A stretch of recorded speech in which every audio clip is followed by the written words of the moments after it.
Setting. Dulu, Bisa dimulai, Kak? boleh. Sebelumnya, Assalamualaikum warahmatullahi wabarakatuh. Kami Waalaikumsalam. dari BIM 7B ingin mempresentasikan final project dengan judul Pembangunan Gedung Baru Kampus Universitas Negeri Surabaya. Next.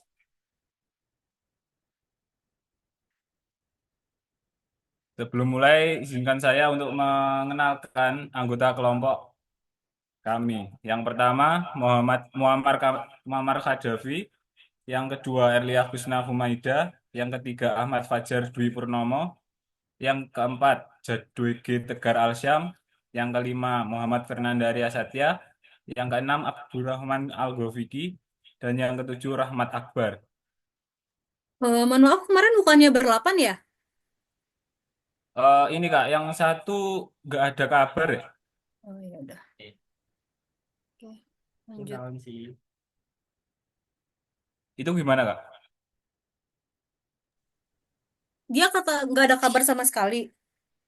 Nggak ada. Ya. Bahkan di tugas 1 sampai 4 itu juga kosong, Kak. Tapi dia kerjain nggak? Enggak, Kak. Oh iya, nanti saya chat dia. Boleh langsung presentasi dulu. Baik, saya lanjut. Untuk yang pertama, latar belakang. Semakin berkembangnya jumlah mahasiswa, dosen, serta staf, maka diperlukan sarana dan prasarana yang memadai guna menunjang proses belajar mengajar, penelitian, dan pengabdian kepada masyarakat. Gedung baru ini diharapkan dapat menjadi solusi atas keterbatasan ruang dan fasilitas yang ada, serta mampu menampung berbagai kegiatan akademik maupun non-akademik. Selain itu, pembangunan gedung baru ini sejalan dengan visi UNESA untuk menjadi universitas yang unggul dalam bidang pendidikan, penelitian, dan pengembangan keilmuan. Dengan adanya fasilitas baru yang lebih modern dan terintegrasi, kampus ini akan semakin mampu beradaptasi dengan perkembangan teknologi serta kebutuhan pendidikan yang terus berkembang. Pembangunan gedung baru juga menjadi langkah strategis dalam menciptakan lingkungan kampus yang aman, nyaman, dan kondusif untuk kegiatan akademik maupun pengembangan diri mahasiswa.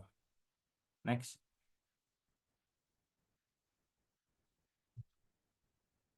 Untuk selanjutnya, desain konseptual. Desain konseptual ini kami bagi menjadi 5. Yang pertama lokasi, arsitektur, profil bangunan, desain interior, dan desain eksterior.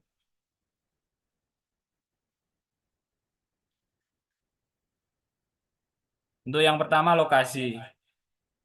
Untuk lokasinya sendiri sesuai namanya terletak di lingkungan atau di dalam lingkup kampus UNESA Ketintang yang terletak di Jalan Ketintang, Kecamatan Gayungan, Kota Surabaya.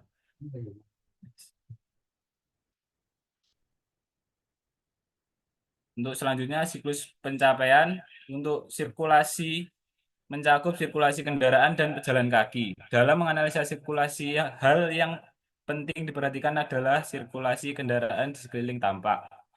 Sirkulasi yang cukup untuk pejalan kaki dengan memberikan jarak 1,5 meter antar bangunan dengan batas tapak sehingga mudah untuk bersirkulasi di area luas bangunan sekitar tapak. Jalur sirkulasi untuk kendaraan bermotor pada area parkir diberi jarak sekitar 3 meter. Untuk sirkulasi lurus dengan jalur masuk dan keluar dibuat sama dengan pejalan kaki.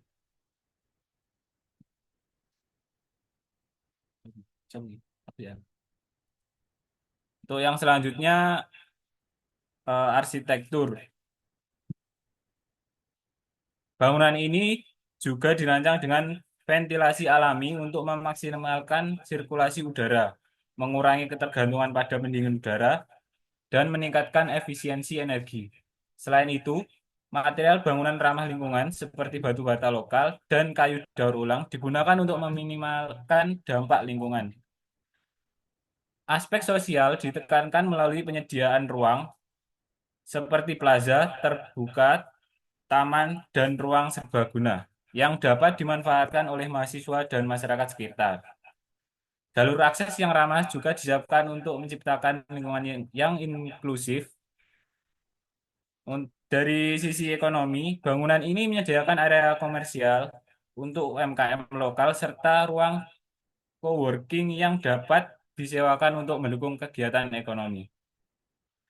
Selanjutnya aspek budaya yang diterapkan pada desain interior dan eksterior kampus Universitas Negeri Surabaya, yaitu diangkat dalam bentuk model bangunan dan fasad bangunan yang menggambarkan ciri khas Surabaya. Next. Untuk selanjutnya akan disampaikan oleh teman saya.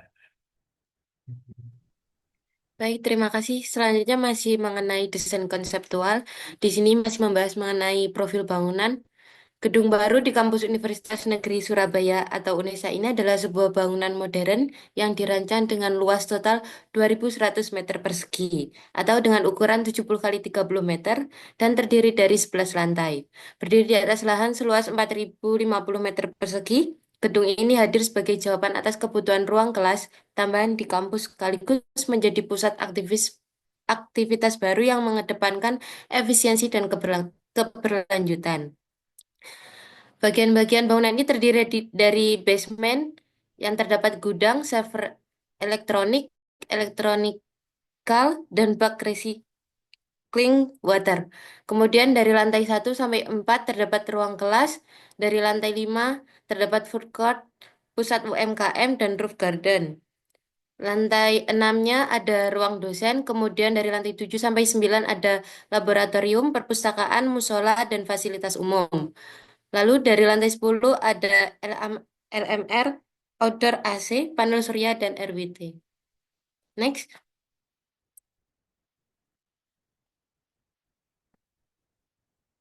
Kemudian desain interiornya memadukan elemen tradisional dan modern, material lokal seperti kayu, bambu, dan batu alam dipadukan dengan ornamen khas, area seperti lobi dihiasi mural sejarah Surabaya, sentuhan hijau dari tanaman lokal, dan vertical garden menambah kesejukan terpadu dengan teknologi modern yang tetap selaras dengan nuansa budaya lokal. Desain interior kampus Universitas Negeri Surabaya dengan konsep open space menciptakan ruang terbuka yang modern dan fleksibel. Didukung dinding kaca untuk pencahayaan alami, furnitur modular serta elemen kayu dan hijau untuk suasana natural. Tata letak ini mendorong interaksi kenyamanan dan produktivitas dengan integrasi teknologi modern untuk mendukung aktivitas akademik.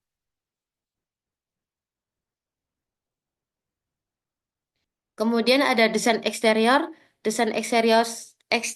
kampus Universitas Negeri Surabaya mengusung budaya khas Surabaya dengan fasad bermotif bambu runcing dan warna merah bata serta krem. Selain itu membentuk bangunan yang memiliki lengkungan dan garis tegas sangat mencerminkan kota Surabaya.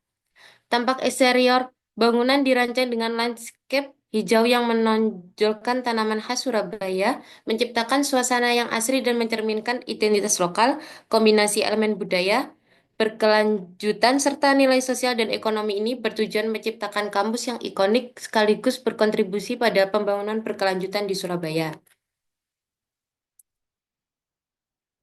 Kemudian ada master budget.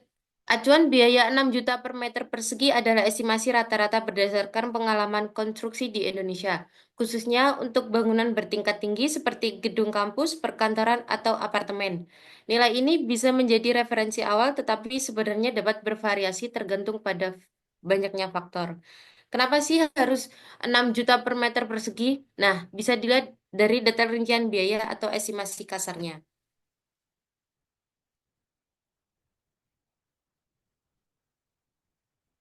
Rata-rata biaya pembangunan gedung bertingkat tinggi biasanya terbagi sebagai berikut. Yang pertama ada pekerjaan MEP, kedua pekerjaan arsitektur, dan pekerjaan struktur. Di dalamnya terdapat persentase-persentase setiap bagiannya.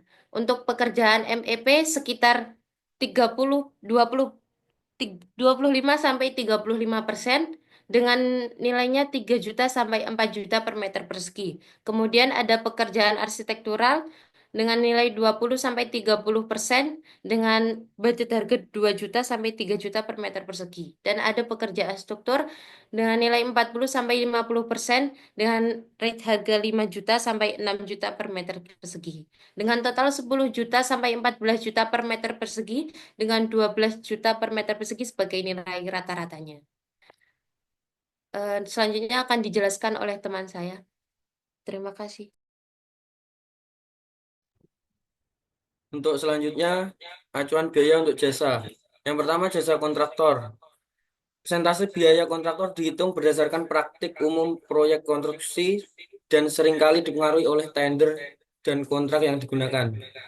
Acuan ini berasal dari yang pertama, proyek pemerintah menggunakan pedoman dalam Peraturan Presiden Nomor 16 Tahun 2018 tentang pengadaan barang atau jasa pemerintah, di mana margin keuntungan kontraktor biasanya berkisar 7% sampai 12%. Yang kedua, proyek swasta. Pada proyek swasta, kontraktor umumnya memasukkan biaya jasa 10% sampai 15% dari total biaya konstruksi ke dalam penawaran mereka. Untuk yang kedua, jasa pengawas atau construction management. Biaya pengawas merujuk pada standar yang digunakan oleh konsultan manajemen konstruksi seperti Peraturan Menteri, Pekerjaan Umum, dan Perumahan Rakyat terkait analisis harga satuan pekerjaan atau AHSP, dan Pedoman dan Asosiasi Kontraktor Indonesia yang mengindikasikan bahwa biaya pengawasan berkisar 2-5% dari total biaya konstruksi tergantung pada skala proyek. Untuk selanjutnya, jasa arsitek. Untuk jasa arsitek, persentase biaya diambil dari pedoman resmi yang diterbitkan oleh Ikatan Arsitek Indonesia. Tarif jasa arsitek diatur dalam Keputusan Menteri Pekerjaan Umum Nomor 45 PRTM 2007 tentang pedoman teknis pembangunan bangunan gedung negara dan standar praktik internasional, misalnya FIDIC, yang digunakan untuk menetapkan biaya jasa profesional. Detail dalam pedoman IAI. Jasa perencanaan penuh, desain gambar kerja dan supervisi berkisar 5-10% dari total biaya konstruksi tergantung pada jenis dan proyek. Jasa desain konsep saja tanpa supervisi biasanya lebih rendah, sekitar 3-5% dari total biaya konstruksi. Untuk acuan tambahan, proyek pemerintah. Banyak proyek menggunakan AHSP atau analisis harga satuan pekerjaan yang mencantumkan persentase biaya jasa teknis, termasuk untuk pengawas dan konsultan arsitektur. Untuk yang kedua, dokumen asosiasi. Asosiasi seperti IAI, Gapensi, atau Gabungan Pelaksana Konstruksi Nasional Indonesia, dan Inkindo sering dijadikan acuan oleh praktisi dalam menentukan biaya jasa. Untuk yang ketiga, studi kasus lapangan. Pengalaman praktik di industri konstruksi juga menjadi dasar dalam menentukan persentase biaya jasa profesional untuk proyek besar seperti gedung kampus, apartemen, atau perkantoran.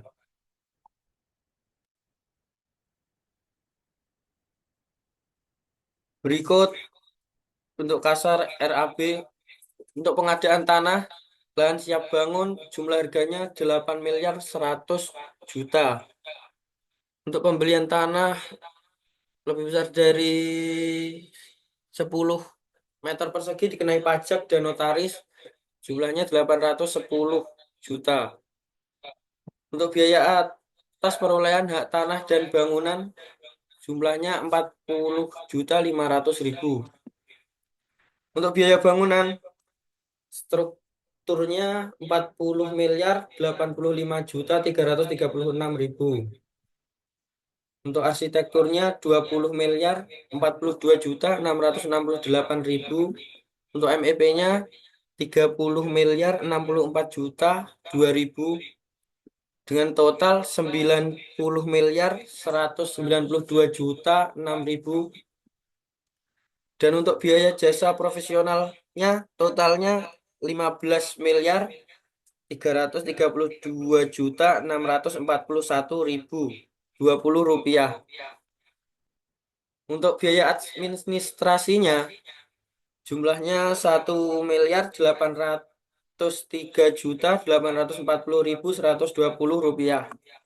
Untuk rekapitulasi biaya pembangunannya totalnya 116.278.987.140 rupiah.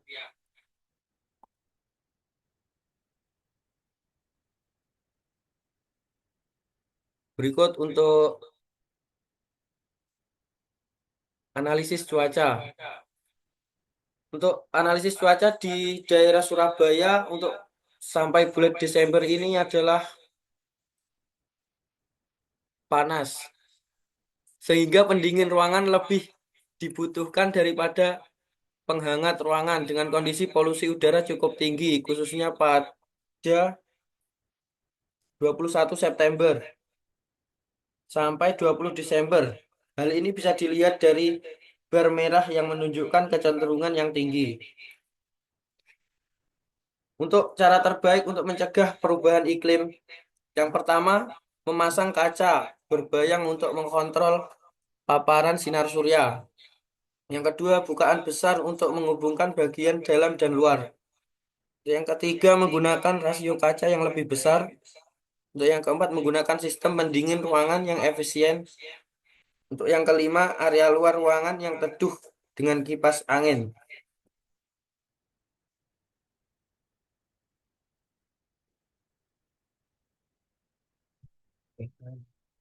Intervensi yang meningkatkan usabilitas. Penutup hujan meningkatkan 18% waktu penggunaan. Peneduh matahari meningkatkan 66%, pergerakan udara atau kipas menambah 88%, pemanas luar menambah 0%, pencahayaan luar menambah 0%, penghalang angin menambah 0%. Perbandingan strategi. Grafik perbandingan menunjukkan efektivitas berbagai kombinasi intervensi. Kombinasi terbaik pergerakan udara, pencahayaan, peneduh matahari, penutup hujan, dan pemanas. Mencapai 87% kegunaan kombinasi terburuk tanpa intervensi. Hanya memiliki 15% dan 2% dari kegunaan. Selanjutnya akan dibahas oleh teman saya. Baik, saya akan melanjutkannya, yaitu analisa struktur menggunakan software SAP 2000. Lanjut, Mas.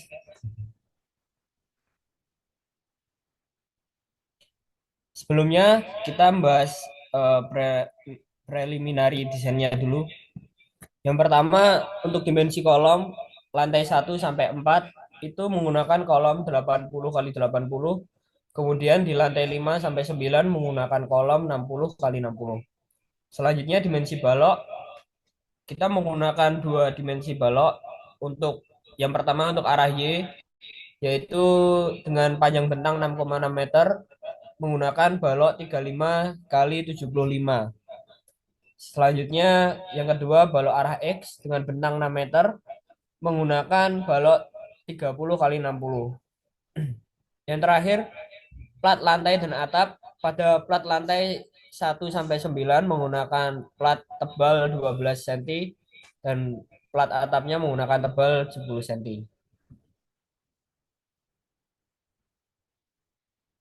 Selanjutnya kita akan membahas tentang beton dan tulangannya.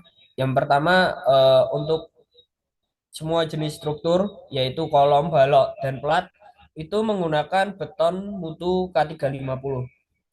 Yang selanjutnya adalah tulangannya. Tulangan utama untuk kolom 80, kolom 60, balok 3570 dan balok 3060 semuanya menggunakan mutu baja BJTS 40 yaitu baja ulir. Tulangan ulir. Bisa kita lihat di situ jumlah tulangannya pada tabel seperti kolom 80 jumlah tulangan arah X dan Y-nya 7, menggunakan diameter 20, kemudian balok 35 70, jumlah tulangannya arah X 4, jumlah tulangan arah Y-nya 6, diameternya 20, dan lain-lain. Bisa dilihat di situ. Selanjutnya,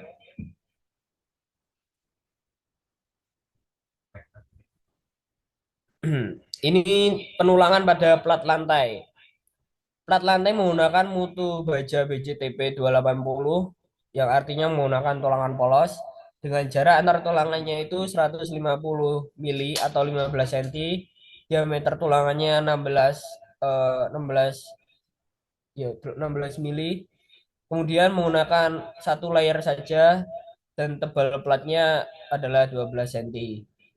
Kemudian pada plat atap menggunakan BJTP 280 untuk mutu bajanya sama kayak plat lantai. Kemudian jarak antar tulangannya sama juga 150, diameternya 14. Menggunakan satu layer juga dan tebal plat atapnya adalah 10 cm. Selanjutnya setelah tulangan utama tadi sudah selesai, selanjutnya adalah sengkang. Pada kolom 80 kali 80 itu menggunakan mutu baja BJTP 280, diameter 12 dan jarak antara sengkangnya 150 mm. Kemudian pada kolom 60 kali 60, sengkang pada kolom 60 kali 60 menggunakan mutu baja BJTP 280, diameternya 10 dan jarak antara sengkangnya 150 mm. Kemudian sengkang pada balok 35 kali 70 sama mutunya juga BJTP 280, diameternya 10 dan jarak antar sengkangnya 15 cm. Di balok 30-60 itu sengkangnya sama persis kayak balok 35-70. Semua tulangan sengkang menggunakan tulangan polos. Lanjut, Mas. Kita masuk ke software subnya. Yang pertama, sebelum eh, kita menganalisis strukturnya, kita masuk dulu load patternnya, memasukkan beban-beban apa yang akan diinput pada bangunan kita seperti beban mati, beban hidup, beban mati tambahan, beban atap, hujan, angin arah X, angin arah Y. Lanjut. Dan selanjutnya ini sama beban-bebannya, cuman ini ketambahan beban gempa arah X dan beban gempa arah Y. Ini adalah respon spektrum dari Surabaya. Ini bisa dilihat di webnya Puskim untuk memasukkan data-data kekuatan tanah pada tanah Surabaya. Kira-kira jikalau nanti terjadi gempa, apakah bangunannya nanti bisa tahan atau tidak? Kita masukkan data-data dari RSE Surabaya dulu. Lanjut. Kemudian setelah masukkan RSE, kita masuk ke load combination. Di sini bisa kita lihat ada beban mati, beban hidup, super dead load, gempa arah X dan gempa arah Y. Di sini ada 19 combination dan termasuk itu beban envelope. Envelope itu lanjut, Mas. Envelope itu kombinasi beban U1 sampai U18. Intinya semua kombinasi beban dikombinasikan menjadi satu, kemudian menjadi kesatuan yang bernama envelope.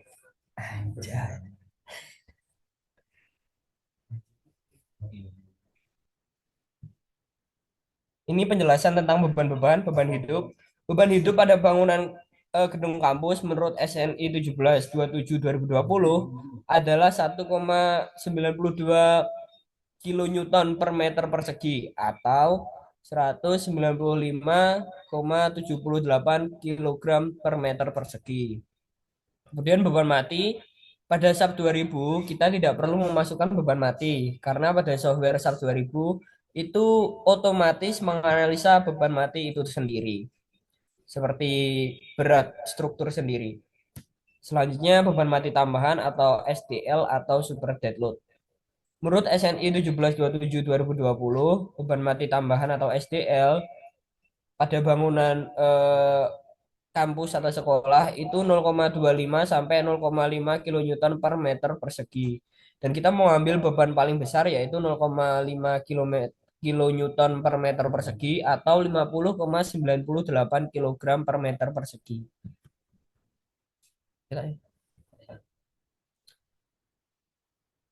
Nah, ini adalah contoh penerapan pembebanan pada SAP 2000-nya. Bisa kita lihat di situ kita memasukkan beban hidup dan SDL-nya. Di sini contohnya di sini dimasukkan kepada plat lantainya.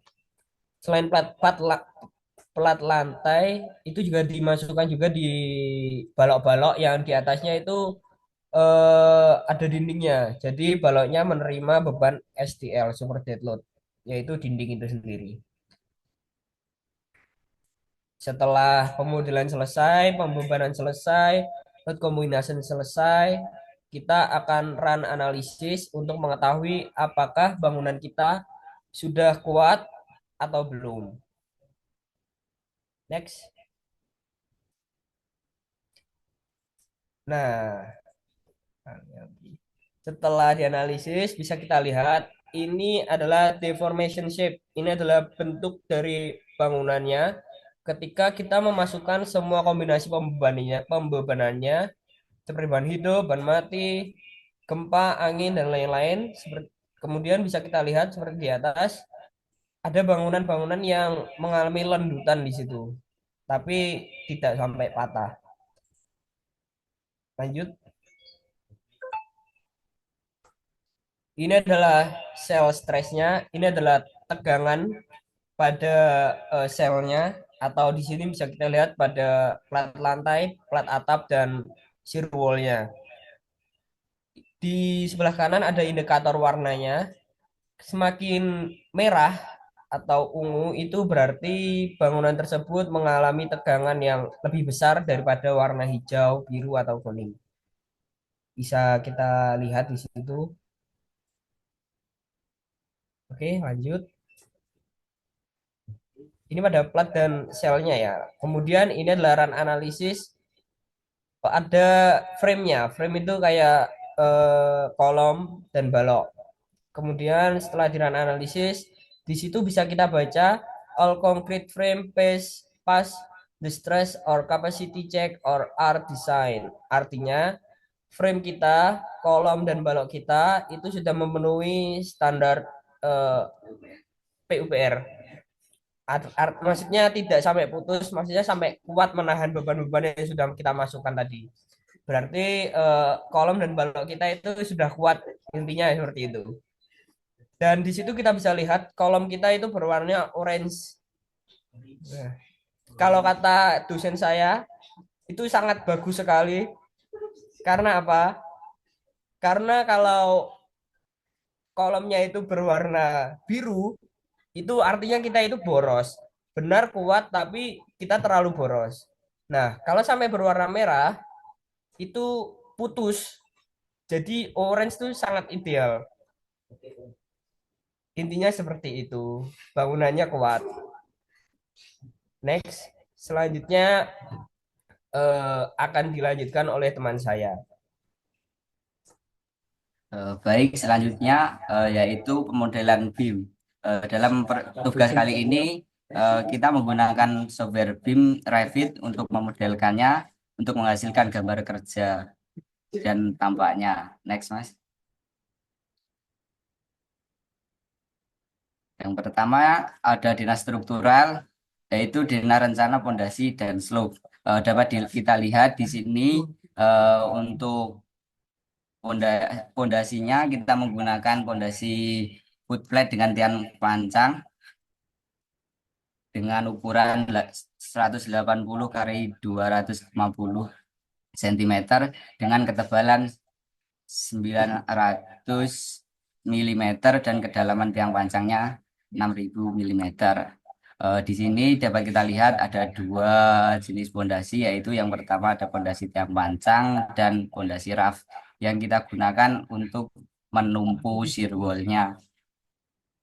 Next, Mas. Selanjutnya ada dinas struktural rencana penempatan kolom dan balok dari lantai 1 sampai lantai 5. Untuk balok yang vertikal atau arah Y kita menggunakan balok ukuran 30 kali 60 cm. Dan untuk balok yang arah X atau balok yang mendatar kita menggunakan balok 35 kali 70 dengan kolom K1 dengan ukuran 80 kali 80 cm. Next, Mas. Selanjutnya untuk lantai 6 dan sampai lantai 10 balok yang kita gunakan masih sama. Bedanya di sini kita menggunakan kolom yang lebih kecil, yaitu dengan ukuran 60 kali 60 cm. Next, Mas. Selanjutnya ada denah ruangan atau denah arsitektural. Yang pertama ini ada lantai basement, ada bak ekualisasi dan treatment, terus ruang mesin genset, ruang server, ruang mekanikal dan elektrikal, bengkel MEP, bengkel kayu, bengkel cat, dan gudang penyimpanan. Next. Selanjutnya lantai denah ruangan lantai 1 yang kita fungsikan sebagai auditorium. Terus untuk lantai 2 sampai 4 kita gunakan sebagai ruang kelas. Denahnya tipikal, jadi kita ambil satu sampel. Terus next, Mas. Kita lanjut ke lantai 5. Di lantai 5 kita fungsikan sebagai food court dan UMKM center, dan juga ada roof garden. Untuk lantai 6 kita fungsikan sebagai ruangan untuk dosen, dan untuk lantai 7 sampai 9 itu untuk lab-lab. Selanjutnya ada tampak. Yang pertama ada tampak depan, ini bisa dilihat, dan tampak kanan.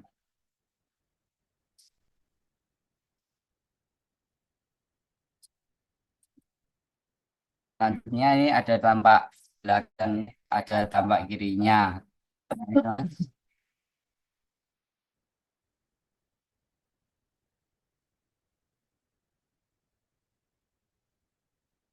Selanjutnya ada potongan memanjang dan melintang.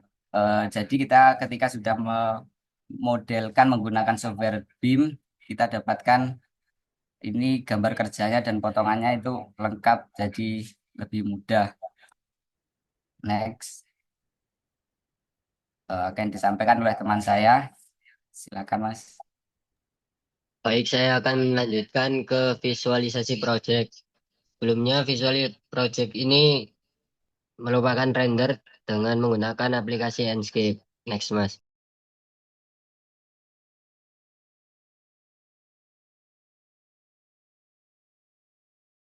Nah, untuk rendering interior, di sini terdapat laboratorium tanah, auditorium, kantin, ruang kelas, dan kamar mandi.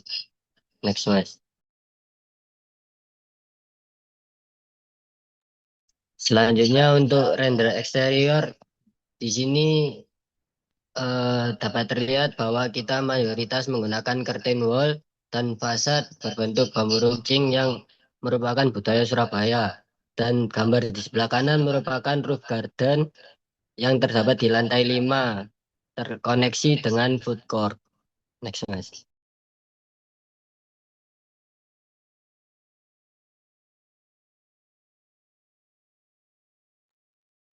Selanjutnya, augmented reality. Augmented reality adalah teknologi yang mengintegrasikan objek virtual seperti model 3D, informasi digital, atau data visual lainnya ke dalam lingkungan dunia nyata secara real time. Dalam konteks rekayasa proyek konstruksi, augmented reality digunakan untuk meningkatkan efisiensi, akurasi, dan komunikasi antara tim proyek.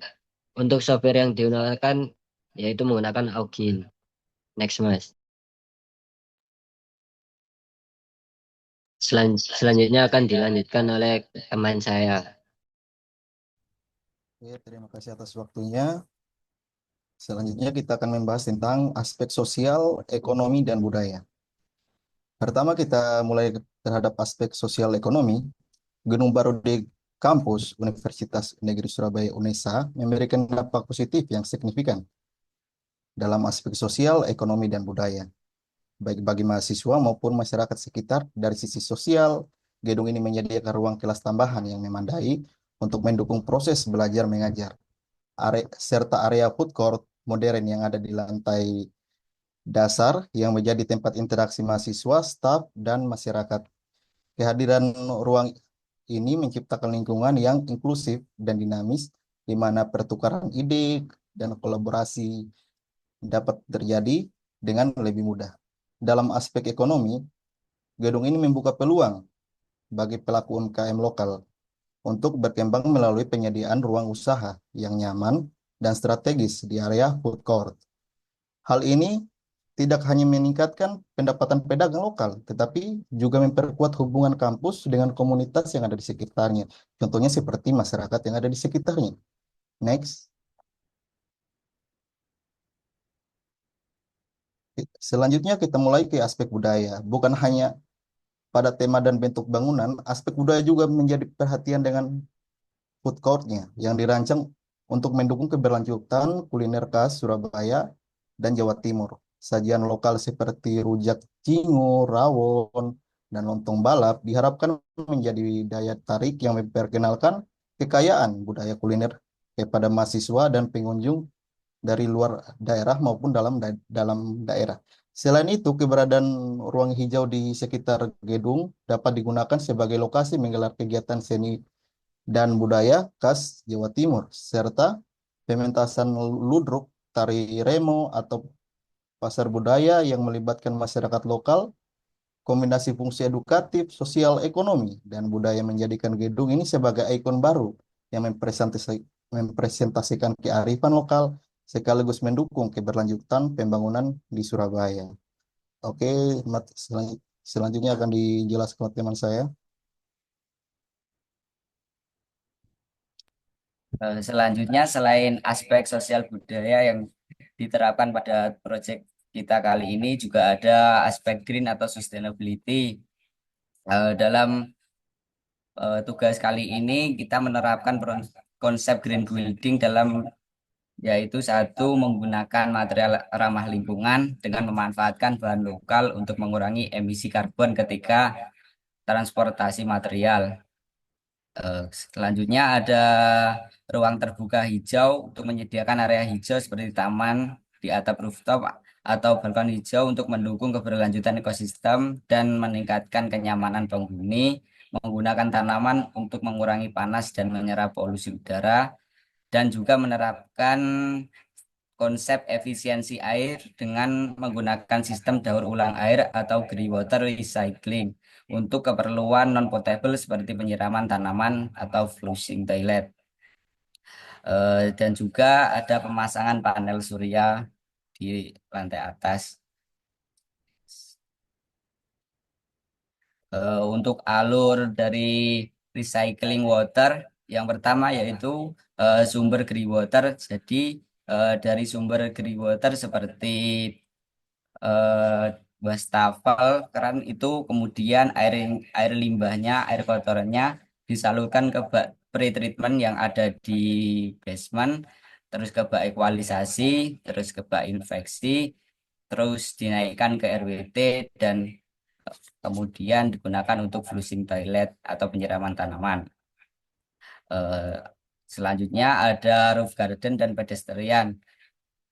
Roof garden adalah taman yang dibangun di atas atap bangunan, baik di gedung bertingkat maupun struktur lainnya, yang berfungsi sebagai area hijau. Konsep ini merupakan salah satu elemen penting dalam desain green building karena berkontribusi pada keberlanjutan lingkungan sekaligus meningkatkan estetika bangunan. Dengan adanya ini diharapkan dapat mengurangi efek pulau panas perkotaan dan meningkatkan kualitas udara yang terletak di Surabaya. Untuk roof gardennya ada di lantai 5. Mungkin cukup itu yang bisa kami sampaikan dari kelompok 7B sih.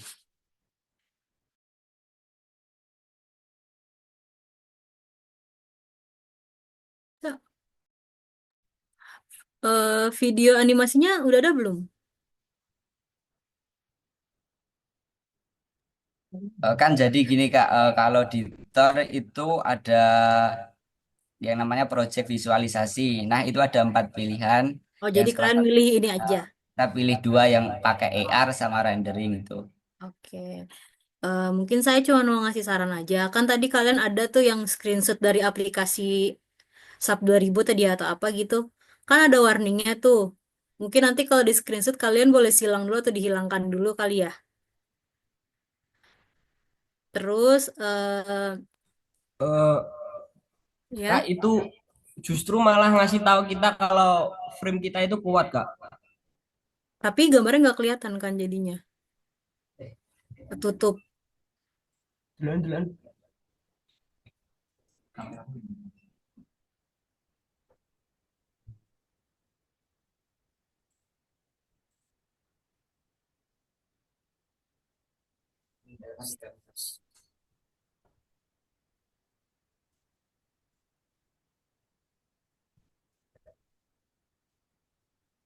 Yang, nah ini. Iya. Ah, ah.